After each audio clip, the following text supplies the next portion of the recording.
Velhos corridos, acho que pode. Eso, así lo pudieron.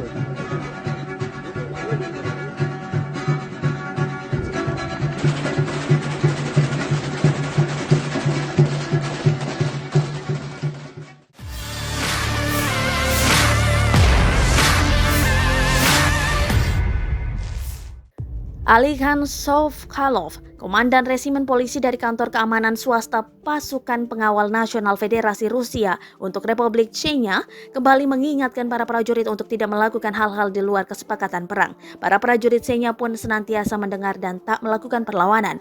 Bahkan, mereka menerapkan apa yang menjadi arahan dari sang komandan. Dalam upacara pagi yang digelar Kamis 7 April 2022, nampak Alikhan Sovkhalov memberikan arahan peringatan tersebut di hadapan sejumlah prajuritnya. Disebutkan pada keterangan unggahan selama upacara tersebut, ia tak henti mengingatkan para prajurit untuk mencatat bahwa orang-orang tidak melupakan pengkhianatan musuh, tetap tenang dalam pertempuran tanpa memaparkan diri dari segala risiko. Setelah upacara dilaksanakan, para prajurit lalu mengambil tugas masing-masing menyisir area Mariupol dan menghilangkan para neonazi.